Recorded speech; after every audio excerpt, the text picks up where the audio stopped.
Some Americans who've served their country in uniform are now hoping to serve in another way. Does military combat prepare you for a congressional campaign? Here's our Pentagon correspondent, Barbara Starr. Tom Wesley and Tommy Sowers, two military veterans, two ready to serve their country again, this time on the political battlefield. Both are in tough races for congressional House seats. Tom Wesley, a Republican in Massachusetts. Tommy Sowers, a Democrat in Missouri. Both more alike than different. Campaigning, they say, with an independent voice.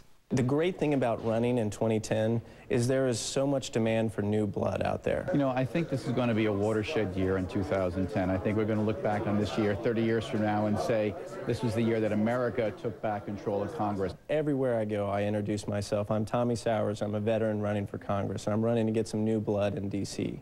And everyone shakes their head and says it's about time. And I think what people are looking for is an independent-oriented voice. I'm beholden to no party as a Republican or as a Democrat. We met them at this workshop run by Veterans Campaign, a nonpartisan group that trains veterans to run for office. Veterans from around the country here to learn how to win from longtime political operatives.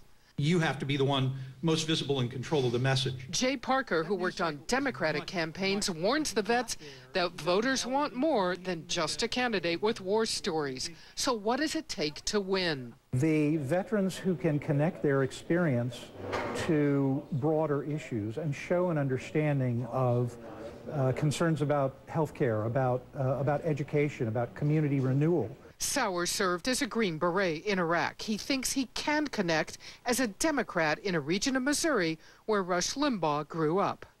I wrap my truck like a NASCAR truck. I've got my dog in there, and we did this thing called Boots on the Ground, where there's 28 counties. I spent a day and a night in every county. Wesley, the Republican, served in the Navy in the 1980s.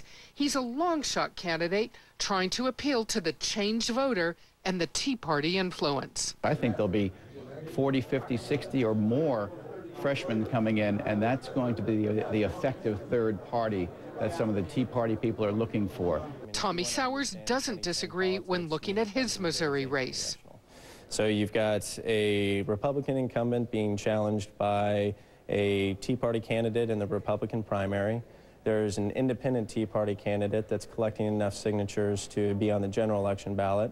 I'm unopposed as the Democrat. Senators like John McCain and John Kerry campaigned very successfully on their war records, but the number of veterans in Congress has been declining.